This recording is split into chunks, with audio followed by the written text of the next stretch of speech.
Programme अज दी गल च दर्शकों का स्वागत करती हाँ। प्यारे दर्शकों, नौजवान किसी भी कौम का देश का सरमाया होंदे ने ते नौजवानों नूं जदों असीं सही सेध देंदे हाँ ते उन्हां दे अंदर जो जोश है, जज्बा है, वो जनून बन के उभर जाता है ते उस जनून दे नाल वो देश की काया पलट कर सकते हैं, विश्व विच एक निखार लिया सकते हैं ते अपनी जिंदगी नूं बेहतर बनाउण दे नाल नाल समाज नूं बेहतर बना सकते हैं। ते कहंदे ना मैं असीं भी छू लांगे आकाश, मौके दी है सानू तलाश। ते ग्लोबलाइजेशन दे इस दौर दे विच नौजवानों नूं एक मौका दे रहा है Y20 यानी कि यूथ 20 का वह सम्मेलन, जिस दे विच नौजवानों ने विकास दे विच की योगदान देना है, इस विषय पर गलबात होनी है। तो साडे अज दे प्रोग्राम का विषय है नौजवानों के विकास विच योगदान लई तैयार करन दा मंच Y20। तो इस बारे गल करन लई साडे कोल दो माहिर मेहमान आए ने, जिन्हां विचों एक मेहमान ने खुद भी कल दा सम्मेलन जिहड़ा है उहदे विच हाज़र होया है। ते मेरे नाल बैठे ने डॉक्टर विनय सौफ्त जी, जिहड़े कि RK आर्या कॉलेज दे विच हिस्टरी दे एसोसीएट प्रोफैसर ने ते नाल दी नाल समाज सेवा नाल जुड़ी शख्सियत ने, उच्च सिक्ख्या शास्त्री ने ते भारतीय नौजवान दे आदर्श स्वामी विवेकानंद जी दे सिद्धांतां नूं प्यार करन वाली शख्सियत साडे नाल हैं। असीं इन्हां दा स्वागत करते हैं। डॉक्टर सौफ्त जी, तुहाडा बहुत बहुत स्वागत है जी। बहुत बहुत धन्यवाद। साडे दूजे माहिर मेहमान डॉक्टर बिक्रमजीत सिंह सेखों, जिहड़े कि आस्ट्रेलिया दे विच मैलबॉर्न दे विच अजकल रह रहे ने और टाउन प्लैनिंग दे अते भौं विकास दे माहिर हैं। उन्होंने अपनी खोज में PhD दे जिहड़ा कार्य कीता सी, उहदे विच उन्हां दा विशा सी विकसित देशां दा भारत दे शहरां ते की प्रभाव है। ते अजकल वो मैलबॉर्न दे स्थानक सरकारी महकमे दे विच सीनियर विकास इंजीनियर दे तौर ते काम कर रहे ने। ते इह जो गुरु नानक देव यूनिवर्सिटी दे विच जो Y20 दा प्रोग्राम चल रहा, उहदे विच आस्ट्रेलिया तो बतौर डेलीगेट शामिल होए ने। असीं इन्हां दा दूरदर्शन जलंधर पहुंचण ते बहुत बहुत स्वागत करते हाँ। ते करते हाँ शुरुआत प्रोग्राम की। डॉक्टर विनय जी, जदों असीं गल करते हैं Y20 की, यूथ 20 का एक नवा प्लेटफॉर्म, एक दिशा, तो इसका संबंध G20 नाल किवें जुड़दा है? जी बहुत बहुत शुक्रिया मैडम कुलजीत जी इस Y20 प्रोग्राम नूं अरेंज करन दे लई। जिहड़ा Y20 का प्रोग्राम असीं अज नौजवानां नाल संबंधित कर रहे हैं, ये G20 का एक पार्ट है, क्योंकि G20 एक ग्रुप बनिया जिहड़ा कि ओरिजिनली 20 साल तो ज़्यादा पहला फ्रांस और कुछ सेंट्रल बैंक्स नूं लैके बनिया इकनॉमिक डिवेलपमेंट के पॉइंट ऑफ व्यू नाल, ठीक है, जिस नूं बाद दे विच दायरा वधा के जिहदे च 5 वड्डियां ताकतां और उस तो बाद 15 होर देश शामिल होके एक G20 का प्लेटफार्म बनिया, ताकि ये वड्डे मुल्क और डिवेलपिंग कंट्रीज भी शामिल किए गए, एक ऐसी रूपरेखा तैयार करन जिहदे नाल पूरी दुनिया दीयां समस्यावां जिहड़ियां अलग-अलग पहलू ने उसनूं हल किया जा सके। और उसे G20 दे अलग-अलग जिहड़े थीम्स बनाए, उन्हां विच जिवें एक C20 है सिविल सोसाइटी का, एक B20 है बिजनेस ओरिएंटेड का, ऐदां ही उन्हां सारे मुल्कां ने महसूस किया कि नौजवान, जिद्दां तुसीं भी अपनी गल दे विच कहा कि किसी भी देश का सरमाया हुंदे ने ते तब्दीली लियाउण दे विच नौजवान ही अगे आंदा है। तो इस करके दुनिया भर के नौजवानों नूं अगर सही दशा ते दिशा दी जाए तो वो एक नवी दुनिया बना सकते हैं। और जो G20 का साडा उद्देश भी है एक पूरी दुनिया नूं एक प्लेटफार्म ते लैके आउण दा, तो इस करके Y20 एक बड़ा इंपोर्टेंट कंपोनेंट है G20 का, और ताकि पूरे दुनिया के नौजवान मिल के एक दिशा दे विच अलग-अलग बैकग्राउंड्स तो हुंदे होए भी एक दिशा दे कन्नी तुर सकन। ठीक। डॉक्टर सेखों, तुसीं आस्ट्रेलिया तो आए हो बतौर डेलीगेट, जदों गुरु नानक देव यूनिवर्सिटी विच आयोजित किए जा रहे Y20 दे विच शामिल होने लई, तो तुहानूं किहो जिहा अनुभव रहा कि जो तुसीं इहदे विच शामिल होए, विद्यार्थियों च जां नौजवानां च किस तरह का उत्साह सी, ते कि जो मिनिस्ट्री ने कीता जां जो साडे जिहड़ा साडा यूथ डिपार्टमेंट है उन्हां ने जो ये सुपना लिया है, तुहानूं लग रहा कि वो सुपना साकार हो रहा है भारत दे विच? हाँ जी कुलजीत जी, सब तो पहला तो मैं सारिਆਂ ਦਾ इस प्रोग्राम 'ਚ ਤੁਸੀਂ ਮੈਨੂੰ ਬੁਲਾਇਆ, ਧੰਨਵਾਦੀ ਹਾਂ। ਤੇ मैं महसूस करदा कि नौजवानों की ਅੱਖਾਂ ਦੇ ਵਿੱਚ ਇੱਕ ਚਾਅ ਸੀਗਾ। ਉਹਨਾਂ ਨੇ ਇੰਨੇ ਕੁ ਸਵਾਲ ਜਵਾਬ ਕੀਤੇ ਕਿ ਪ੍ਰੋਗਰਾਮਾਂ ਨੂੰ ਲੱਗਦਾ ਸੀ ਕਿ ਅੱਗੇ ਉਹਨਾਂ ਦਾ ਜਿਹੜਾ ਸਮਾਂ ਸੀ ਉਹ ਖਤਮ ਹੋ ਜਾਂਦਾ ਸੀ ਤੇ ਕਾਫੀ ਐਕਸਟੈਂਡ ਕਰਨਾ ਪੈਂਦਾ ਸੀ। ਖਾਸ ਤੌਰ ਤੇ ਨੌਜਵਾਨਾਂ ਦਾ ਇਹ ਸੀਗਾ ਵੀ ਜਿਹੜੀ ਅੱਜ ਕੱਲ੍ਹ ਆਰਟੀਫਿਸ਼ੀਅਲ ਇੰਟੈਲੀਜੈਂਸ ਆਈ ਹੈ, ਇਹਦੇ ਨਾਲ ਸਾਨੂੰ ਕੀ ਚੁਣੌਤੀਆਂ, ਕੀ ਵੰਗਾਰ ਸਾਡੇ ਸਾਹਮਣੇ ਹੈ। ਤੇ ਮਾਹਿਰਾਂ ਦਾ ਬੜਾ ਖੁੱਲ੍ਹ ਕੇ ਵਿਚਾਰ ਸੀਗਾ कि कोई भी जो तब्दीली आउंदी है सानू एक बारी तो लगता कि साडे जिहड़ा मौजूदा ढांचा आ इहदे विच असीं शायद योग नहीं हैगे, पर इहो जिहियां डिस्कशन इहो जिहे फोरम दे नाल उन्हां नूं नवीं डायरैक्शन मिलियां। जे मैं कहां कि आउण वाले कुछ समय दे विच कईयां दे पूरने नਵੇਂ पाउणगे, नवीं लीहां पाउणगे, नਵੇਂ ਕੰਮ शुरू करनगे तो मैं गलत नहीं होवांगा, क्योंकि जिन्ना जोश उन्हां विद्यार्थियों ने दिखाया मैं समझदा भारत सरकार की यह बहुत वड्डी कोशिश है उन्होंने एक विकास वाल एक भविख दी नवीं योजनावां बनाउण वाल ते उन्होंने ये भी नवें माइलस्टोन फिक्स करन दी एक डायरैक्शन दी गई, एक दिशा दी गई कि तुसीं किहड़े नवें कार्ज किहड़े नवें प्रोजेक्ट शुरू करने ने। इत्थे यूनिवर्सिटी के प्रोफैसर भी सन, यूनिवर्सिटी के जिहड़े PhD कर रहे रिसर्च स्कॉलर वो भी सन, तो उन्होंने लगा कि असीं इस डिस्कशन तो बाद ये जिहड़ी एक दिन की बेसिकली 2 दिन की हुई है जिहदे विच जो उन्होंने पैनल्स एक्सपर्ट आए सीगे उन्होंने जो गल्लां बातों तो बाद असीं इत्थे नवीं डिस्कशनस करांगे, नवीं विचारां करांगे, यूनिवर्सिटी के ਵੱਖ-ਵੱਖ विभागों के विच फैकल्टीज बैठणगे तो हो सकता कि इस तो डायरैक्शन लैके उन्होंने नवीं रिसर्च ओरीएंटेड या मार्केट ओरीएंटेड प्रोजेक्ट्स जिहड़े होणगे तो मैनूं लगदा कि इहदे नाल नौजवानों नूं नवां रुਜ਼ਗਾਰ मिलण दे स्कोप ते चांस वधदे आ और इस मकसद नूं लैके एक बहुत सफल कनकलेव सीगा। खास तौर पर जो मैं आस्ट्रेलिया तो आया तो मेरे उन्होंने कामों के बहुत दिलचस्पी दिखाई जिस करके मैनूं लगता कि मेरा आना भी इस प्रोग्राम में एक सफल होया। बिल्कुल जी। डॉक्टर विनय जो असीं गल करते हैं Y20 की तो ये एक दिन की सारी जुगत नहीं तो ये पिछे बहुत सारा विਉਂਤਬੰਦੀ है तो यदा पिछोकड़ की है ये कदों यदा सुपना लिया भारत सरकार ने या विश्व पद्धर ते किस तरह सामने आया तो उस तो बाद किहड़े देश ने जिहड़े इस दे विच hungaरा भर रहे हैं जी। ये G20 जिस तरह असं ना ही देखते हैं कि ये 20 कंट्रीज़ जोड़े ने शामिल ने और उस तो इलावा कुछ गैसट कंट्रीज़ ये शामिल होंगे ने और ये एक ऐसा ग्रुप है कि जोड़ा प्रैक्टिकली वर्क करता है, कोई इंस्टीट्यूशनलाइज नहीं हैगा। इंस्टीट्यूशनलाइज तो मतलब है कि यदा कोई तुसी देखो कि परमानेंट सैक्रेटरीएट नहीं हैगा। फिलहाल यदा जोड़ा सैक्रेटरीएट वो ब्राज़ील दे विच है तो यदा कोई परमानेंट तरीके का हैड ऑफिस है जो उत्थों ऑपरेट करता वो नहीं करता और जी यदि अगों ऑर्गेनाइजेशनल पार्ट भी है वो भी बड़ा विचित्र है और बड़ा लेकिन प्रैक्टिकल है। जिवें हुण इस वारी जिहड़ी मेजबानी है वो इंडिया नूं मिली लेकिन इंडिया की मेजबानी दे नाल ये भी तय होया कि उस दे विच 3 कंट्रीज़ मिल के काम करनगे। एक वो कंट्री जिन्हें पिछले साल मेजबानी की थी इंडोनेशिया, एक जरा प्रेजेंट मेजबानी कर रहा है और एक शायद ब्राज़ील है जिन्हों अगले साल की प्रेजिडेंसी जी मिलनी है तो ब्राज़ील ये जानी एक त्रिकोना जड़ा बन के ਉਹਦੇ ਵਿੱਚ ਅਸੀਂ ऑर्गेनाइजेशन का काम करते और हर वारी इस दे विच एक नवा थीम लैके गल की जाती है ताकि पूरी दुनिया दे विच वो थीम जड़ा है रैलेवेंट हो सके और पूरी दुनिया कंस्ट्रक्टिव और पॉजिटिव वे दे विच अगे वध सके। तो जिद्दां असीं जानते हैं कि जड़ा इंडिया नूं मेजबानी मिली ਉਹਦੇ 'ਚ ਸਾਡੀ ਆਪਣੀ ਜਿਹੜੀ ਪੁਰਾਣੀ ਕਲਚਰ ਔਰ ਸੱਭਿਅਤਾ ਦੇ ਨਾਲ ਸੰਬੰਧਿਤ ਸਾਡੀ ਸੋਚ ਸੀ, ਫਿਲਾਸਫੀ ਸੀ ਵਾਸੁਦੇਵ ਕੁਟੁੰਬਕਮ, ਉਸ ਸੋਚ ਦੇ ਆਧਾਰ ਦੇ ਉੱਤੇ ਉਹਨਾਂ ਨੇ ਥੀਮ ਬਣਾਇਆ ਔਰ ਅਸੀਂ ਉਸ ਨੂੰ ਜਿਹੜਾ ਪੂਰੀ ਦੁਨੀਆ ਦਾ ਲੋਗੋ ਬਣਿਆ ਵਨ ਅਰਥ one world and one family. ये साडी तक खैर इंडिया की तो कल्चर का पार्ट सी लेकिन अज पूरी दुनिया ने उसनों G20 के माध्यम के नाल एक्सैप्ट किया है। बिल्कुल ठीक है जी।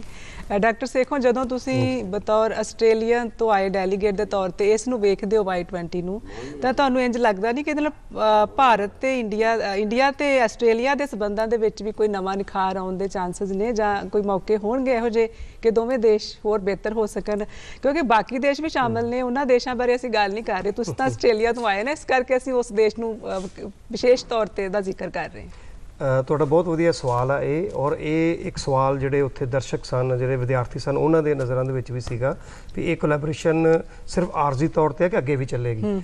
ਤੇ ਦੇਖੋ ਉਹਦੇ 'ਚ ਇਸ ਤਰ੍ਹਾਂ ਹੁੰਦਾ ਕਿ ਹੁਣ ਅਸੀਂ ਅਜੋਕੇ ਡਿਜੀਟਲ ਸਮੇਂ 'ਚ ਰਹਿ ਰਹੇ ਹਾਂ। ਇਸ ਕਨਕਲੇਵ ਜਿਹੜਾ ਹੋਇਆ ਇਸ ਪ੍ਰੋਗਰਾਮ ਦੇ ਵਿੱਚ ਇੱਕ ਸਬ ਥੀਮ ਜਿਹੜਾ ਇਹ ਵੀ ਸੀ ਕਿ ਹੁਣ ਜਿਹੜੀ ਖੋਜ ਕਰਨੀ ਆ ਜਾਂ ਤਕਨੀਕਾਂ ਸਿੱਖਣੀਆਂ ਨੇ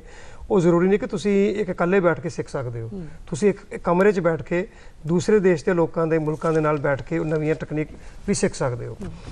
ਜਿਹੜਾ ਸਵਾਲ ਤੁਸੀਂ ਦੱਸਿਆ ਵੀ ਆਸਟ੍ਰੇਲੀਆ ਤੇ ਜਦੋਂ ਮੈਂ ਆਇਆ ਤੇ ਮੇਰਾ ਜਿਹੜਾ ਖਾਸ ਵਿਸ਼ਾ ਹੈ ਉਹ ਵੀ ਟਾਊਨ ਪਲੈਨਿੰਗ ਦਾ, ਸ਼ਹਿਰੀ ਵਿਉਂਤਬੰਦੀ ਦਾ ਤੇ ਜਿਹੜੇ ਅੱਜ ਕੱਲ੍ਹ ਨਵੇਂ ਡਿਵੈਲਪਮੈਂਟ ਟੈਕਨੀਕਸ ਆ ਰਹੀਆਂ ਨੇ ਖਾਸ ਕਰਕੇ ਪਾਣੀ ਬਚਾਉਣ ਦੀਆਂ ਕਲਾਈਮੇਟ ਰਿਲੇਟਡ ਸੰਬੰਧਿਤ ਨੇ ਉਹਦੇ ਬਾਰੇ ਸੀ।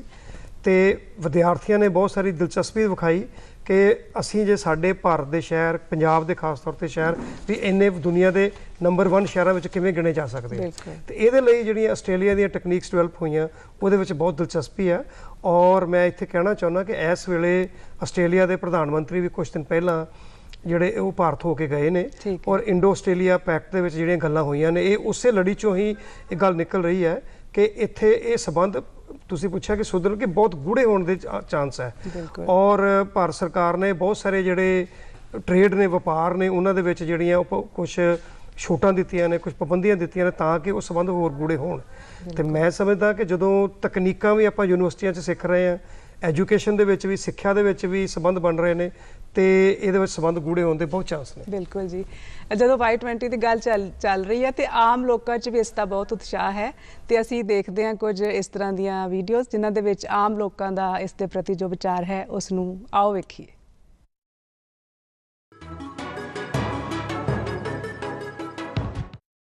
सर जैसे आपको पता है हमारा जो मेन थीम है इस इवेंट का फ्यूचर ऑफ वर्क, और हमारा उद्देश्य सिर्फ यही है कि G20 इतना बड़ा इवेंट हो रहा है तो जो यूथ है, जो हमारा मेजर पॉपुलेशन है इंडिया का, उसका कंट्रीब्यूशन भी कुछ ना कुछ हो। और मतलब सिर्फ ये नहीं कि हमने बोल दिया यूथ है तो नाम रख दिया कि यूथ आएगा। Youth leaders, youth participants, youth minister, सबका होना जरूरी है। देश की प्रगति के लिए युवा कैसे योगदान दे सकता है, ये मेन ऑब्जेक्टिव है इस यूथ 20 का। ਅੱਜ ਗੁਰੂ ਨਾਨਕ ਦੇਵ ਯੂਨੀਵਰਸਿਟੀ ਵਿੱਚ ਹੋ ਰਹੇ ਇਸ Y20 ਕੰਸਲਟੇਸ਼ਨ ਦੇ ਵਿੱਚ ਮੈਂ ਹਿੱਸਾ ਲੈਣ ਆਇਆ ਹਾਂ। ਇਹ ਬਹੁਤ ਹੀ ਸ਼ਲਾਘਾਯੋਗ ਇੱਕ ਕਦਮ ਹੈ ਜੋ ਕਿ ਭਾਰਤ ਸਰਕਾਰ ਨੇ ਵੀ ਚੱਕਿਆ ਹੈ, ਔਰ ਇਸ ਵਾਰ ਦਾ ਜਿਹੜਾ G20 ਜਿਹਦੀ ਕਿ ਭਾਰਤ ਸਰਕਾਰ ਕੋਲ ਪ੍ਰੈਜ਼ੀਡੈਂਸੀ ਹੈ ਉਹਦਾ ਥੀਮ ਵੀ ਵਸੁਦੈਵ ਕੁਟੁੰਬਕਮ ਹੈ, ਜਿਹਦਾ ਮਤਲਬ ਹੈ ਕਿ ਸਾਰਾ ਸੰਸਾਰ ਇੱਕ ਪਰਿਵਾਰ ਹੈ। ਔਰ ਇਹਨੂੰ ਸਾਰੇ ਸੰਸਾਰ 'ਚ ਫੈਲਾਉਣ ਵਾਲੇ ਸਾਡੇ ਸ੍ਰੀ ਗੁਰੂ ਨਾਨਕ ਦੇਵ ਜੀ ਨੇ, ਜਿਨ੍ਹਾਂ ਨੇ ਸਰਬੱਤ ਦੇ ਭਲੇ ਦਾ ਸੰਦੇਸ਼ ਦਿੱਤਾ। ਮੇਰਾ ਖਿਆਲ ਹੈ ਕਿ ਸਾਨੂੰ ਸਾਰਿਆਂ ਨੂੰ ਮਿਲ ਕੇ ਉਸੇ ਇੰਟਰਨੈਸ਼ਨਲ ਕੋਆਪਰੇਸ਼ਨ ਦੇ ਨਾਲ ਰਲ ਕੇ ਚੱਲਦੇ ਹੋਏ ਆਪਣੇ ਹਿੰਦੁਸਤਾਨ ਦੀਆਂ ਜਿਹੜੀਆਂ ਸਮੱਸਿਆਵਾਂ ਨੇ ਉਹਨਾਂ ਨੂੰ ਹੱਲ ਕਰਨ ਦੀ ਕੋਸ਼ਿਸ਼ ਕਰਨੀ ਚਾਹੀਦੀ ਹੈ ਅਤੇ ਕਿਸ ਤਰ੍ਹਾਂ ਆਪਾਂ ਦੂਸਰੇ ਦੇਸ਼ਾਂ ਦੀ ਸਹਾਇਤਾ ਕਰ ਸਕਦੇ ਹਾਂ ਇਸ ਬਾਰੇ ਕੁਝ ਪ੍ਰਯਤਨ ਕਰਨੇ ਚਾਹੀਦੇ ਹਨ। ਬਹੁਤ ਸਾਰੀਆਂ ਐਸੀਆਂ ਚੁਣੌਤੀਆਂ ਜਿਹੜੀਆਂ ਆਉਣ ਵਾਲੇ ਟਾਈਮ ਦੇ ਵਿੱਚ ਪੂਰੀ ਦੁਨੀਆ ਜਿਨ੍ਹਾਂ ਨੂੰ ਫੇਸ ਕਰੇਗੀ, ਕੁਝ ਚਿੰਤਾਵਾਂ ਦੇ ਵਿਸ਼ੇ ਆ ਤੇ ਜਿਨ੍ਹਾਂ ਬਾਰੇ ਗੱਲਬਾਤ ਹੋ ਰਹੀ ਆ ਇਸ ਪੂਰੇ ਇਵੈਂਟ ਦੇ ਵਿੱਚ। ਤੇ ਮੈਨੂੰ ਇੱਕ ਬਤੌਰ ਇੱਥੋਂ ਦਾ ਖੋਜ ਵਿਦਿਆਰਥੀ ਜਾਂ ਕਹਿ ਲਓ ਕਿ ਵਿਦਿਆਰਥੀ ਹੋਣ ਦੇ ਨਾਤੇ ਇਹ ਉਮੀਦ ਆ ਕਿ ਇਹ ਗੁਰੂ ਨਾਨਕ ਦੇਵ ਯੂਨੀਵਰਸਿਟੀ ਜਿਸ ਤਰ੍ਹਾਂ ਨਵੀਆਂ ਪੈੜਾਂ ਪਾ ਰਹੀ ਆ ਇਸ ਵਰਤਮਾਨ ਸਮੇਂ ਦੇ ਵਿੱਚ, ਇਹ ਆਉਣ ਵਾਲੇ ਸਮੇਂ ਦੇ ਵਿੱਚ ਇਹਨਾਂ ਚੁਣੌਤੀਆਂ ਨੂੰ ਲੈ ਕੇ ਵੀ ਗੱਲਬਾਤ ਸ਼ੁਰੂ ਕਰੇਗੀ ਤੇ ਇਹਨਾਂ ਚੁਣੌਤੀਆਂ ਨੂੰ ਫੇਸ ਕਰਨ ਦੇ ਲਈ ਆਪਣਾ ਇੱਕ ਇੰਫਰਾਸਟ੍ਰਕਚਰ, एक स्किल्ड जेडी फोर्स आ वो तैयार करेगी। हमारा Y20 का टॉपिक है इंडस्ट्री 4.0 और work and youth in 21st century skills. उसके बारे में डिस्कशन हुआ था और उसमें हमने बहुत सारे क्वेश्चन आंसर्स पूछे and it was great experience. बहुत अच्छा लगा सारे पैनलिस्ट से मिलके और उनके बारे में जान के,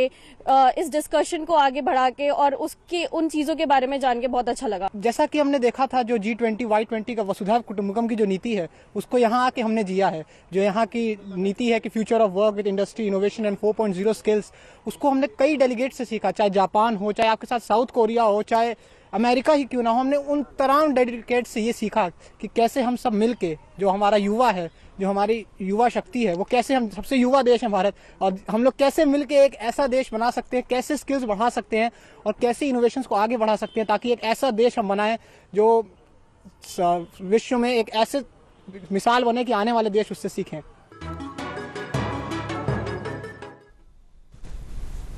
ਅਸੀਂ ਦੇਖ ਰਹੇ ਸੀ Y20 ਸੰਬੰਧੀ ਨੌਜਵਾਨਾਂ ਦੇ ਵਿਚਾਰ ਤੇ ਡਾਕਟਰ ਵਿਨੇ ਸੌਫਤ, ਜਦੋਂ ਅਸੀਂ ਗੱਲ ਕਰਦੇ ਹਾਂ Y20 ਦੇ, ਇਹਦੇ ਮਿਸ਼ਨ ਤੇ ਵਿਜ਼ਨ ਕੀ ਹੈ, ਇਹਦੀ ਦ੍ਰਿਸ਼ਟੀ ਕੀ ਹੈ, ਕਿਸ ਤਰ੍ਹਾਂ ਦੇ ਇਹਦੇ ਵਿੱਚ ਸਿਧਾਂਤ ਨੇ ਜਿਨ੍ਹਾਂ ਦਾ ਅਸੀਂ Y20 ਦੇ ਵਿੱਚ ਦੇਖਦੇ ਹਾਂ ਵੀ ਪਾਲਣ ਕਰਨਾ ਆਉਣ ਵਾਲੇ ਸਮੇਂ ਦੇ ਵਿੱਚ? ਜੀ ਬਿਲਕੁਲ, ਅਗਰ ਅਸੀਂ ਇਸ ਨੂੰ ਇੰਡੀਅਨ ਕੰਟੈਕਸਟ ਦੇ ਵਿੱਚ ਦੇਖਦੇ ਹਾਂ, ਕਿਉਂਕਿ ਅਸੀਂ ਇਸ ਵਾਰੀ ਮੇਜ਼ਬਾਨੀ ਇੰਡੀਆ ਕਰ ਰਿਹਾ ਤਾਂ ਜਿਹੜੇ ਹਿੰਦੁਸਤਾਨ ਦੇ ਵਿੱਚ ਨੌਜਵਾਨਾਂ ਨੂੰ ਇਸ ਦ੍ਰਿਸ਼ਟੀਕੋਣ ਦੇ ਨਾਲ ਅੱਗੇ ਲੀਡ ਕਰਨ ਦੇ ਲਈ ਤਿਆਰ ਕਰਨਾ ਕਿ ਆਉਣ ਵਾਲੇ ਸਮੇਂ 'ਚ ਜਿੱਦਾਂ ਅਸੀਂ ਕਹਿੰਦੇ ਹਾਂ ਕਿ ਵਿਸ਼ਵ ਗੁਰੂ ਭਾਰਤ ਬਣੇਗਾ, ਤਾਂ ਉਹ ਵਿਸ਼ਵ ਗੁਰੂ ਤਾਂ ਹੀ ਬਣ ਸਕਦਾ ਕਿ ਅਗਰ ਹਿੰਦੁਸਤਾਨ ਦਾ ਨੌਜਵਾਨ ਉਸ ਮੁਹਿੰਮ ਦੇ ਵਿੱਚ ਸ਼ਾਮਲ ਹੁੰਦਾ ਹੈ। ਠੀਕ ਹੈ। ਔਰ G20 ਦੇ ਇਸ Y20 ਪ੍ਰੋਗਰਾਮ ਦੇ ਵਿੱਚ ਉਹਦੇ ਕੋਲ ਇੱਕ ਗੋਲਡਨ ਓਪਰਚੁਨਿਟੀ ਹੈ, ਸੁਨਹਿਰੀ ਮੌਕਾ ਹੈਗਾ ਇਸ ਦ੍ਰਿਸ਼ਟੀਕੋਣ 'ਚ ਆਪਣੇ ਆਪ ਨੂੰ ਤਿਆਰ ਕਰਨ ਦਾ ਔਰ ਦੁਨੀਆ ਦੇ ਦੂਜੇ ਮੁਲਕਾਂ ਦੇ ਨੌਜਵਾਨਾਂ ਦੇ ਨਾਲ ਮਿਲ ਕੇ ਕੰਮ ਕਰਨ ਦਾ। ਜਿਵੇਂ ਖਾਸ ਤੌਰ ਦੇ ਉੱਤੇ ਅਸੀਂ ਦੇਖੀਏ ਕਿ ਜਿਹੜਾ ਹਿੰਦੁਸਤਾਨ ਦਾ ਨੌਜਵਾਨ ਹੈ ਉਹਦੇ ਲਈ ਕੁਝ ਜਿਹੜੀਆਂ ਵੱਡੀਆਂ ਚੁਣੌਤੀਆਂ ਸਾਹਮਣੇ ਆਉਂਦੀਆਂ ਨੇ ਜਦੋਂ ਅਸੀਂ ਇੰਡੀਅਨ ਕੰਟੈਕਸਟ 'ਚ ਗੱਲ ਕਰਦੇ ਹਾਂ, ਕਿਉਂਕਿ ਇਹ ਗੱਲ ਉਰੇ ਇਸ ਕਰਕੇ ਵੀ ਅਹਿਮ ਹੋ ਜਾਂਦੀ ਹੈ ਕਿ ਇੰਡੀਆ ਨੂੰ ਯੰਗੈਸਟ ਕੰਟਰੀ ਕਿਹਾ ਜਾ ਰਿਹਾ, ਬਿਲਕੁਲ, ਕਿਉਂਕਿ ਜਿਹੜੀ 35% ਤੋਂ ਜ਼ਿਆਦਾ ਆਬਾਦੀ ਹੈ 2030 ਤੱਕ ਉਹ ਸਾਡੀ ਯੰਗੈਸਟ ਜਨਰੇਸ਼ਨ ਦੀ ਮੰਨੀ ਜਾ ਰਹੀ ਹੈ, ਜਿਹੜੀ ਦੁਨੀਆ ਦੇ ਵਿੱਚ ਸਭ ਤੋਂ ਵੱਧ ਮੰਨਿਆ ਜਾ ਰਿਹਾ। ਔਰ ਜਿਹੜੀ ਲਗਭਗ 2060 ਤੱਕ ਅਸੀਂ ਸਭ ਤੋਂ ਅੱਗੇ ਰਹਿਣ ਦੇ ਵਿੱਚ ਹੈਗੇ ਆ। ਇਸ ਕਰਕੇ ਨੌਜਵਾਨਾਂ ਦੀ ਭੂਮਿਕਾ ਉਹਦੇ 'ਚ ਹੋਰ ਵੱਧ ਜਾਂਦੀ ਹੈ ਔਰ ਉਹ ਤਾਂ ਹੀ ਅੱਗੇ ਵੱਧ ਸਕਦੇ ਨੇ ਕਿਉਂਕਿ ਇੰਡੀਆ ਲਾਰਜੈਸਟ ਡੈਮੋਕ੍ਰੇਸੀ ਵੀ ਹੈ। ਅਗਰ ਹਿੰਦੁਸਤਾਨ ਦੇ ਲੋਕਤੰਤਰ ਦੇ ਵਿੱਚ ਹਿੰਦੁਸਤਾਨ ਦਾ ਨੌਜਵਾਨ ਅਗਰ ਖੁੱਲ੍ਹ ਕੇ ਪਾਰਟਿਸਿਪੇਟ ਕਰਨਾ ਸ਼ੁਰੂ ਕਰੇ ਔਰ ਉਹਦੇ ਲਈ ਜੋ ਵੀ ਪ੍ਰੋਗਰਾਮਸ ਬਣਾਣੇ ਨੇ ਉਹ ਨੌਜਵਾਨਾਂ ਦੇ ਮਾਧਿਅਮ ਦੇ ਨਾਲ ਬਣਾਏ ਜਾਣ। ਜਿਵੇਂ ਇੱਕ ਐਗਜ਼ਾਮਪਲ ਦੇ ਤੌਰ ਦੇ ਉੱਤੇ ਅਸੀਂ ਗੱਲ ਕਰੀਏ ਕਿ ਅਗਰ ਹਿੰਦੁਸਤਾਨ ਦੇ ਨੌਜਵਾਨਾਂ ਦਾ ਰੁਝਾਨ ਅਸੀਂ ਆਪਣੇ ਲੋਕਤੰਤਰ ਦੇ ਵਿੱਚ ਲੈ ਕੇ ਆਉਣਾ ਜਿਹੜਾ ਕਿ ਲਾਰਜੈਸਟ ਡੈਮੋਕ੍ਰੇਸੀ ਵੀ ਹੈ ਉਹਨੂੰ ਸਟਰੋਂਗੈਸਟ ਡੈਮੋਕ੍ਰੇਸੀ ਦੇ ਰੂਪ 'ਚ ਵੀ ਉਭਾਰਿਆ ਜਾਏ ਤਾਂ ਜ਼ਰੂਰੀ ਹੈ ਕਿ ਜਿਹੜੇ ਪ੍ਰੈਜ਼ੈਂਟ ਸਾਡੇ ਯੰਗ ਐਮਪੀਜ਼ ਐਮਐਲਏਜ਼ ਨੇ ਉਹਨਾਂ ਨੂੰ ਹਾਈਲਾਈਟ ਕੀਤਾ ਜਾਏ ਔਰ ਸਾਡੇ ਨੌਜਵਾਨਾਂ ਨੂੰ ਡੈਮੋਕ੍ਰੈਟਿਕ ਬੋਡੀਜ਼ ਦੇ ਵਿੱਚ ਚਾਹੇ ਉਹ ਪਾਰਲੀਮੈਂਟਰੀ ਕੌਂਸਲਸ ਨੇ ਚਾਹੇ ਉਹ ਪਾਰਲੀਮੈਂਟਰੀ ਬੋਡੀਜ਼ ਅਸੈਂਬਲੀਜ਼ ਦੀਆਂ ਬਣਦੀਆਂ ਨੇ ਉਹਦੇ ਵਿੱਚ ਉਹਨਾਂ ਯੰਗ ਬੰਦਿਆਂ ਨੂੰ ਪ੍ਰਮੋਟ ਕੀਤਾ ਜਾਏ ਹਾਈਲਾਈਟ ਕੀਤਾ ਜਾਏ ਤਾਂ ਕਿ ਹਿੰਦੁਸਤਾਨ ਦਾ ਨੌਜਵਾਨ ਇਸ ਐਕਟਿਵ ਪਾਰਟਿਸਿਪੇਸ਼ਨ ਜਿਹੜੀ ਹੈ ਉਹ ਗਵਰਨੈਂਸ 'ਚ ਥਰੂ ਡੈਮੋਕ੍ਰੈਟਿਕ ਬੋਡੀਜ਼ ਜਿਹੜੀ ਹੈ ਉਹ ਆ ਸਕੇ। ਤੇ ਜਦੋਂ ਹਿੰਦੁਸਤਾਨ ਦਾ ਨੌਜਵਾਨ ਇਹਨਾਂ ਬੋਡੀਜ਼ ਦੇ ਥਰੂ ਐਕਟਿਵ ਪਾਰਟਿਸਿਪੇਟ ਕਰੇਗਾ ਤਾਂ ਉਹਦਾ ਇੱਕ ਵਿਜ਼ਨ ਬਣੇਗਾ ਤਾਂ ਉਸ ਵਿਜ਼ਨ ਦੇ ਨਾਲ ਹਿੰਦੁਸਤਾਨ ਨੂੰ ਉਸ ਮੁਕਾਮ ਤੇ ਲਿਜਾਣ ਦੇ ਵਿੱਚ ਉਹ ਇੱਕ ਵੱਡਾ ਰੋਲ ਜਿਹੜਾ ਹੈ ਉਹ ਅਦਾ ਕਰ ਸਕਦਾ ਹੈ ਤੇ ਇਹ ਇੱਕ ਵੱਡੀ ਜ਼ਰੂਰਤ ਹੈ ਹਿੰਦੁਸਤਾਨ ਦੇ ਨੌਜਵਾਨ ਨੂੰ ਉਸ ਦ੍ਰਿਸ਼ਟੀਕੋਣ 'ਚ ਅੱਗੇ ਲੈ ਕੇ ਆਉਣ ਦੀ। ਡਾਕਟਰ ਸੇਖੋਂ ਜਦੋਂ ਅਸੀਂ ਗੱਲ ਕਰਦੇ ਹਾਂ ਇਨੋਵੇਸ਼ਨ ਦੀ ਖੋਜ ਦੀ ਜਾਂ ਜਿਹੜੀ ਸਕਿੱਲ ਡਿਵੈਲਪਮੈਂਟ ਨੌਜਵਾਨਾਂ ਦੀ ਹੋਵੇ ਤੇ Y20 ਇਸ ਦੀਆਂ ਚੁਣੌਤੀਆਂ ਨੂੰ ਕਿਵੇਂ ਲੈ ਰਿਹਾ? ਦੇਖੋ ਜੀ ਇਹ ਇਨੋਵੇਸ਼ਨ ਔਰ ਖੋਜ ਦੇ ਉੱਤੇ ਜੋ ਕੰਮ ਹੋ ਰਿਹਾ ਮੈਨੂੰ ਲੱਗਦਾ ਜਿਹੜਾ ਨੌਜਵਾਨ ਹੈ ਉਹ ਪਹਿਲਾਂ ਹੀ ਇਹਦੇ ਬਾਰੇ ਜਾਗਰੂਕ ਆ ਕਿਉਂਕਿ ਅਜੋਕੇ ਡਿਜੀਟਲ ਦੌਰ ਵਿੱਚ ਉਹ ਆਲਰੇਡੀ ਦੁਨੀਆ ਦੇ ਸਭ ਤੋਂ ਜਿਹੜੇ ਬੈਸਟ ਲਿਟਰੇਚਰ ਨੇ ਟੈਕਨੀਕਸ ਨੇ ਉਹਨਾਂ ਬਾਰੇ ਉਹ ਪੜ੍ਹਦੇ ਲਿਖਦੇ ਨੇ। ਇਸ ਵਾਰੀ ਉਹਨਾਂ ਨੂੰ ਖੁਸ਼ੀ ਇਸ ਗੱਲ ਦੀ ਹੋਈ ਕਿ ਯੂਨੀਵਰਸਿਟੀ ਦੇ ਅਦਾਰੇ ਔਰ ਮਿਨਿਸਟਰੀ ਵੱਲੋਂ ਖਾਸ ਤੌਰ ਤੇ ਸਿੱਧਾ ਕੋਈ ਇਹੋ ਜਿਹਾ ਪ੍ਰੋਗਰਾਮ ਹੋ ਰਿਹਾ ਹੈ ਤਾਂ ਉਹਨਾਂ ਨੂੰ ਲੱਗਾ ਕਿ ਉਹਨਾਂ ਦੀ ਜਿਹੜੀ ਗੱਲ ਆ ਉਹ ਜ਼ਿਆਦਾ ਵਧੀਆ ਸੁਣੀ ਜਾਊਗੀ। ਸੋ ਇਹ ਜਿਹੜੀ ਜਿਸ ਤਰ੍ਹਾਂ ਤੁਸੀਂ ਕੁਝ ਵੀਡੀਓ 'ਚ ਵੀ ਦੇਖਿਆ ਉਹਦੇ 'ਚ ਵੀ ਇਹ ਗੱਲ ਇਹੀ ਸੀ ਕਿ ਯੂਨੀਵਰਸਿਟੀ ਆਉਣੇ ਕੁਝ ਸਾਲਾਂ ਵਿੱਚ ਨਵੇਂ ਖੋਜ ਕਾਰਜ ਕਰੇਗੀ। ਇਹੀ ਮੈਂ ਸਮਝਦਾ ਇਹਦਾ ਮਕਸਦ ਸੀ। ਤੇ ਇਨੋਵੇਸ਼ਨ ਦੇ ਵਿੱਚ ਜਿਹੜੀ ਨਵੀਂ ਟੈਕਨੀਕ ਦੀ ਇੱਕ ਇਹ ਵੀ ਗੱਲ ਆਈ ਸੀ ਕਿ ਆਉਣ ਵਾਲੇ ਸਮੇਂ ਦੇ ਵਿੱਚ ਕੁਝ ਹੋ ਸਕਦਾ ਭਾਰਤ ਸਰਕਾਰ ਨਵੇਂ ਫੰਡ ਨਵੀਆਂ ਖੋਜਾਂ ਕਰਨ ਦੀ ਤਜਵੀਜ਼ ਵਜੋਂ ਨਵੀਂ ਟੈਕਨੀਕਾਂ ਵੀ ਉਹਨਾਂ ਨੂੰ ਰੀਫਾਈਨਾਂਸ ਕਰਨ ਦੀ ਵੀ ਕੋਸ਼ਿਸ਼ ਕਰੇ ਉਹਨਾਂ ਦੀਆਂ ਸਕਿੱਲਸ ਨੂੰ ਅਪਗ੍ਰੇਡ ਕਰਨ ਦੀ ਵੀ ਪ੍ਰਪੋਜ਼ਲ ਜਿਹੜੇ ਕੀਤੇ ਜਾਣ। ਸੋ ਇੱਥੋਂ ਮੈਨੂੰ ਲੱਗ ਰਿਹਾ ਕਿ ਕੋਲੈਬੋਰੇਟਿਵ ਰਿਸਰਚ ਪ੍ਰੋਗਰਾਮ ਇਹ ਭਵਿੱਖ ਦਾ ਇੱਕ ਬਹੁਤ ਵੱਡਾ ਮਾਈਲਸਟੋਨ ਹੈ ਜੋ ਇਸ ਦੇਸ਼ ਦਾ ਨੌਜਵਾਨ ਲੈ ਕੇ ਚੱਲੇਗਾ। ਤੇ ਮੈਨੂੰ ਆਸ ਹੈ ਕਿ ਜਿਸ ਤਰ੍ਹਾਂ ਦੇ ਉੱਥੇ ਮਾਹਿਰ ਉੱਥੇ ਪਹੁੰਚੇ ਸੀ ਆਕਸਫੋਰਡ ਯੂਨਾਈਟਿਡ ਨੇਸ਼ਨ ਤੋਂ ਆਸਟ੍ਰੇਲੀਆ ਤੋਂ ਇੰਗਲੈਂਡ ਤੋਂ ਤੇ ਜੋ ਇਹ ਸਾਰੇ ਮਿਲ ਕੇ ਦੇਸ਼ ਦੇ ਨੌਜਵਾਨਾਂ ਨੂੰ ਨਵੀਂ ਟੈਕਨੀਕ ਦੇਣਗੇ ਤੇ ਇਹ ਤਕਨੀਕੀ ਮਾਹਿਰ ਕੁਦਰਤੀ ਗੱਲ ਹੈ ਕਿ ਜਿਹੜਾ ਵਿਜ਼ਨ ਭਾਰਤ ਸਰਕਾਰ ਨੇ ਲਿਆ ਇੱਕ ਬਦਲਵਾਂ ਦੇਸ਼ ਸਾਡੇ ਸਨਮੁਖ ਆਉਂਦੇ ਕੁਝ ਸਾਲਾਂ 'ਚ ਨਜ਼ਰ ਆਊਗਾ। ਠੀਕ ਹੈ ਜੀ। ਡਾਕਟਰ ਵਿਨੇ ਤੁਸੀਂ ਸਿੱਖਿਆ ਖੇਤਰ ਨਾਲ ਸੰਬੰਧਿਤ ਹੋ ਤੇ Y20 ਐਜੂਕੇਸ਼ਨ ਨੂੰ ਕਿਵੇਂ ਦੇਖ ਰਿਹਾ? ਐਜੂਕੇਸ਼ਨ ਦੀਆਂ ਜਿਹੜੀਆਂ ਸਾਡੀਆਂ ਆਉਣ ਵਾਲੀਆਂ ਨੀਤੀਆਂ ਨੇ ਉਹਦੇ ਵਿੱਚ ਕੋਈ ਸੁਧਾਰ ਜਾਂ ਕੋਈ ਨਵੀਂ ਤਬਦੀਲੀ ਆਉਣ ਦੇ ਆਸਾਰ ਹਨ? ਜੀ ਜੀ ਬਿਲਕੁਲ ਹੈ ਕਿਉਂਕਿ ਦੇਖੋ ਚਾਹੇ ਅਸੀਂ ਲੋਕਤੰਤਰ ਦੀ ਪਹਿਲਾਂ ਗੱਲ ਕੀਤੀ ਹੈ ਮਜ਼ਬੂਤ ਕਰਨ ਦੀ ਕੋਈ ਵੀ ਗੱਲ ਕਰ ਲਈਏ ਚਾਹੇ ਹੈਲਥ ਦੀ ਵੀ ਕਰ ਲਈਏ ਜਿੰਨੀ ਦੇਰ ਤੱਕ ਸਾਡਾ ਸਿੱਖਿਆ ਸਿਸਟਮ ਜਿਹੜਾ ਹੈਗਾ ਉਹ ਮਜ਼ਬੂਤ ਨਹੀਂ ਹੁੰਦਾ ਉਨੀ ਦੇਰ ਤੱਕ ਕੋਈ ਵੀ ਮੁਲਕ ਔਰ ਸਮਾਜ ਜਿਹੜਾ ਉਹ ਤਰੱਕੀ ਨਹੀਂ ਕਰ ਸਕਦਾ। तो Y20 जिस तरह सेखों साहब ने भी दसिया कि हुण जिहड़ा जमाना हैगा वो किते आइसोलेटेड रिसर्च का नहीं रहा। असीं दुनिया के दूजे मुल्कां दे नौजवानों तो भी सीखना है और अपने मुल्क के नौजवानों नूं भी चाहे वो स्किल डिवेलपमेंट है, चाहे वो रिसर्च है, चाहे वो इनोवेशन है, चाहे नवा करिकुलम डिजाइन करना है, ਜਾਂ एक बड़ा बड़ा एस्पैक्ट जिहड़ा पिछले कुछ सालों तो इंडिया दे विच चल रहा है इस एजुकेशन के नाल नाल मैडम तुसीं सुनिया होना है जिन्होंने असीं स्टार्टअप्स कहने हैं। तो उस माध्यम के नाल साडा अपना जिहड़ा एजुकेशन सिस्टम है उस दे विच नौजवानों की एक्टिव पार्टिसिपेशन, हालांकि सिस्टम तो नौजवानों का ही है लेकिन एक्टिव पार्टिसिपेशन तो भाव है कि उहदी डिसीजन मेकिंग च, उहदी पॉलिसी मेकिंग दे विच, क्योंकि हिंदुस्तान का नौजवान जिहड़ा हुण पहलां नालों बहुत जागरूक है ते उहदे च क्रिएटिव माइंड भी हैगे। पूरी दुनिया उन्हां दे माइंड नूं उन्हां दे इंटैलीजेंस नूं एक्सैप्ट कर चुकी है ते सानू भी उहदे ते भरोसा रखते हुए उन्हां दी फर्दर इन्वॉल्वमेंट उस पूरे सिस्टम च किदां हो सके, being a major stakeholder उन्हां दी एक्टिव पार्टिसिपेशन किदां हो सके और सरकार नूं भी उहदे उत्ते पूरा ध्यान रखते हुए इस Y20 के प्रोग्राम च असीं देख रहे हैं कि कुछ ऐसा मैंशन भी हैगा कि उहदे विच उन्हां नूं प्रॉपर फंडिंग भी की जाऊगी बिल्कुल ताकि उस ते पैसे दे मुहैया कराने तो बाद जो एक सिस्टम डिवेलप होना चाहिए है नौजवानों की एक्टिव पार्टिसिपेशन दे नाल उहदे विच डेफिनेटली उभर के आएगा। और जिहड़ा अज दा दुनिया का दौर भी यही है कि मल्टी नैशनल जिहड़ियां कोलैबोरेशनस होण, मल्टी नैशनल इंटरैक्शनस होण, साडे हिंदुस्तान के नौजवान ਲੀਡਰਸ਼ਿਪ ਪ੍ਰੋਗਰਾਮ ਦੇ ਤਹਿਤ ਦੂਜੇ ਮੁਲਕਾਂ 'ਚ ਜਾਣ, ਦੂਜੇ ਮੁਲਕਾਂ ਦੇ ਨੌਜਵਾਨ ਸਾਡੇ ਨੌਜਵਾਨਾਂ ਦੇ ਨਾਲ ਆ ਕੇ ਗੱਲਬਾਤ ਕਰਨ, ਕਾਲਜਿਸ 'ਚ ਕਰਨ, ਯੂਨੀਵਰਸਿਟੀਜ਼ 'ਚ ਕਰਨ, ਰੂਰਲ ਇੰਡੀਆ 'ਚ ਕਰਨ, ਅਰਬਨ ਇੰਡੀਆ 'ਚ ਕਰਨ। ਇੱਦਾਂ ਸਾਡੇ ਮੁਲਕ ਦੇ ਜਿਹੜੇ ਨੌਜਵਾਨ ਨੇ ਉਹ ਦੂਜੇ ਮੁਲਕਾਂ 'ਚ ਕਰਨ, ਤਾਂ ਕਿ ਇੱਕ ਬਿਹਤਰ ਜਿਹੜਾ ਦੁਨੀਆ ਹੈ, ਜਿਹੜਾ ਸਾਡਾ ਕਿ ਵਨ ਅਰਥ, ਉਹ one world as a one family ਉਹ ਉੱਭਰ ਸਕੇ। ਇਹ ਸਾਡੀ ਕੋਸ਼ਿਸ਼ ਹੋਣੀ। ਡਾਕਟਰ ਸੇਖੋਂ, ਜਦੋਂ ਗੱਲ ਕਰਦੇ ਅਸੀਂ ਦੂਸਰੇ ਮੁਲਕਾਂ ਨਾਲ ਸੰਬੰਧਾਂ ਚੰਗੇ ਬਣਨ ਦੀ, ਇਹਦੇ ਨਾਲ ਆਸਾਰ ਹੈ ਕਿ ਯੂਥ ਦਾ ਜਦੋਂ ਐਕਸਚੇਂਜ ਪ੍ਰੋਗਰਾਮ ਹੋਏਗਾ ਤੇ ਬਹੁਤ ਨਵੀਆਂ ਦਿਸ਼ਾਵਾਂ ਜਿਹੜੀਆਂ ਹਨ ਉਹ ਮਿਲਣਗੀਆਂ। ਇਹਦੇ ਨਾਲ ਕੀ ਜਿਹੜਾ ਇਸ ਦੇ ਵਿੱਚ ਕਲਾਈਮੇਟ ਦੇ ਨਾਲ ਸੰਬੰਧਿਤ, ਜਲਵਾਯੂ ਨਾਲ ਸੰਬੰਧਿਤ ਜਾਂ ਪ੍ਰਦੂਸ਼ਣ ਨਾਲ ਸੰਬੰਧਿਤ ਕੁਝ ਨੁਕਤੇ ਹਨ ਜੋ ਸਾਨੂੰ ਸਮਾਜ ਦੇ ਵਿੱਚ ਇੱਕ ਨਵਾਂ ਦਿਸ਼ਾ ਦੇ ਸਕਦੇ ਨੇ, ਸੰਸਾਰ ਦੇ ਵਿੱਚ ਬਲਕਿ। ਹਾਂਜੀ, ਬਹੁਤ ਵਧੀਆ ਗੱਲ ਕੀਤੀ ਜੀ। ਇਹ ਜਿਹੜਾ ਕਰੰਟ ਟੌਪਿਕ ਚੱਲ ਰਿਹਾ ਇਸ ਵੇਲੇ ਮੌਜੂਦਾ, ਮੈਂ ਸਮਝਦਾ ਇਹ ਬੜਾ ਜ਼ਰੂਰੀ ਸੀ। ਔਰ ਜਿਵੇਂ ਪ੍ਰੋਫੈਸਰ ਸਾਹਿਬ ਨੇ ਗੱਲ ਦੱਸੀ, ਉਹਦੇ 'ਚ ਇੱਕ ਮੈਂ ਗੱਲ ਇਹ ਵੀ ਕਰਨਾ ਚਾਹੁੰਦਾ ਕਿ ਇਸ Y20 ਦੇ ਵਿੱਚ ਇੱਕ ਗੱਲ ਖੁੱਲ੍ਹ ਕੇ ਮਾਹਿਰਾਂ ਵੱਲੋਂ ਔਰ ਵਿਦਿਆਰਥੀਆਂ ਵੱਲੋਂ ਮਹਿਸੂਸ ਕੀਤੀ ਗਈ ਕਿ ਜਦੋਂ ਤੁਸੀਂ ਸਟਾਰਟਅਪ ਦੀ ਗੱਲ ਕੀਤੀ ਕਿ ਨਵੇਂ ਕੰਮ ਕਰਨੇ ਨੇ, ਯੂਨੀਵਰਸਿਟੀਆਂ ਦੇ ਵਿੱਚ ਐਂਟਰਪ੍ਰੈਨਰ ਔਰ ਇਨੋਵੇਟਿਵ ਸੈਂਟਰ ਬਣ ਰਹੇ ਨੇ। ਗੁਰੂ ਨਾਨਕ ਦੇਵ ਯੂਨੀਵਰਸਿਟੀ ਵਿੱਚ ਵੀ ਬਣਿਆ। ਤੁਸੀਂ ਕੋਈ ਤਜਰਬਾ ਕਰਨਾ ਚਾਹੁੰਦੇ ਹੋ ਤੇ ਪੜ੍ਹਦੇ ਹੋਏ ਤਜਰਬਾ ਕਰਦੇ, ਤੁਹਾਨੂੰ ਫੇਲਿਅਰ ਹੋ ਕੇ ਕੋਈ ਲਾਸ ਹੋਣ ਦੇ ਚਾਂਸ ਨਹੀਂ ਹੁੰਦੇ। ਤੇ ਇਹੀ ਇੱਕ ਯੂਨੀਵਰਸਿਟੀਆਂ ਦਾ ਔਰ ਇਸ ਇੱਕ ਫੋਰਮ ਦਾ ਮਕਸਦ ਸੀ ਕਿ ਆਪਣੀ ਵਿਦਿਆਰਥੀ ਲਾਈਫ ਦੇ ਵਿੱਚ ਤੁਸੀਂ ਕੋਈ ਤਜਰਬੇ ਕੀਤੇ, ਮਾਹਿਰਾਂ ਨੇ ਵਿਚਾਰ ਕੀਤਾ, ਤੇ ਉਹ ਐਕਸਪੈਰੀਮੈਂਟ 'ਚ ਜੇ ਕਮੀ ਪੇਸ਼ੀਆਂ ਰਹਿ ਗਈਆਂ ਤੇ ਉਹ ਸੁਧਾਰ ਕੇ ਤੁਸੀਂ ਅੱਗੇ ਉਹਨੂੰ ਅਪਲਾਈ ਕਰਨਾ ਹੈ। ਬਿਲਕੁਲ। ਇਹ ਜਦੋਂ ਤੁਸੀਂ ਹੁਣ ਗੱਲ ਇਹਨੂੰ ਸਾਹਮਣੇ ਮੁੱਦੇ ਨੂੰ ਰੱਖਦੇ ਹੋ, ਜਦੋਂ ਨੌਜਵਾਨ ਇੱਕ ਪਾਸੇ ਕਲਾਈਮੇਟ ਚੇਂਜ ਤੇ ਮਾਡਰਨ ਜਿਹੜੀ ਇਹ ਮਸਲੇ ਨੇ, ਪੂਰੀ ਦੁਨੀਆ ਦੇ ਮਸਲੇ ਉਹਨਾਂ ਨੂੰ ਸਾਹਮਣੇ ਰੱਖਣਗੇ, ਇੱਕ ਪਾਸੇ ਨਵੇਂ ਆਈਡੀਆਜ਼ ਨਾਲ ਲੈ ਕੇ ਜਾਣਗੇ, ਤੇ ਉਹ ਜਿਹੜੇ ਉਹਨਾਂ ਦੀ ਸਕਿੱਲਸ ਨੇ, ਉਹਨਾਂ ਦੀ ਜਿਹੜੀ ਐਜੂਕੇਸ਼ਨ ਹੈ, ਉਹ ਇੱਕ ਡਿਫਰੈਂਟ ਫਾਰਮ ਦੀ ਸਾਹਮਣੇ ਆਏਗੀ। ਬਿਲਕੁਲ। ਮੇਰਾ ਖਾਸ ਤੌਰ ਤੇ ਆਸਟ੍ਰੇਲੀਆ 'ਚ ਆਉਣ ਦਾ ਮਕਸਦ ਵੀ ਇਹ ਸੀਗਾ ਕਿ ਆਸਟ੍ਰੇਲੀਆ ਦੇ ਵਿੱਚ ਅਸੀਂ ਮੰਨਿਆ ਜਾਂਦਾ ਕਿ ਦੁਨੀਆ ਦੀਆਂ ਸਭ ਤੋਂ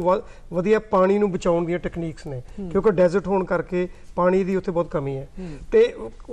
ਕਲਾਈਮੇਟ ਚੇਂਜ ਦੇ ਮੁੱਦੇ ਨੂੰ ਸਾਹਮਣੇ ਰੱਖ ਕੇ ਅਸੀਂ ਜਿਹੜੀ ਸ਼ਹਿਰਾਂ ਦੇ ਵਿਉਂਤ ਦੇ ਉੱਤੇ ਗੱਲ ਕੀਤੀ, ਪਲੈਨਿੰਗ ਦੀ ਗੱਲ ਕੀਤੀ ਕਿ ਕਿਸ ਤਰ੍ਹਾਂ ਅਸੀਂ ਜਿਹੜੀਆਂ ਇਨੋਵੇਟਿਵ ਟੈਕਨੀਕ ਹੈ ਉਹਨਾਂ ਨੂੰ ਲਾ ਸਕਦੇ ਹਾਂ। ਔਰ ਯੂਨੀਵਰਸਿਟੀ ਨੇ ਇਹਨੂੰ ਕਿਹਾ ਵੀ ਇਹਦੇ ਵਿੱਚ ਨਵੇਂ ਖੋਜਕਾਜ ਇਹਦੇ ਰਿਲੇਟਡ ਕਰਨਗੇ। ਬਿਲਕੁਲ ਜੀ। ਇਸ ਵਿਸ਼ੇ ਤੇ ਬਹੁਤ ਵਧੀਆ ਗੱਲਬਾਤ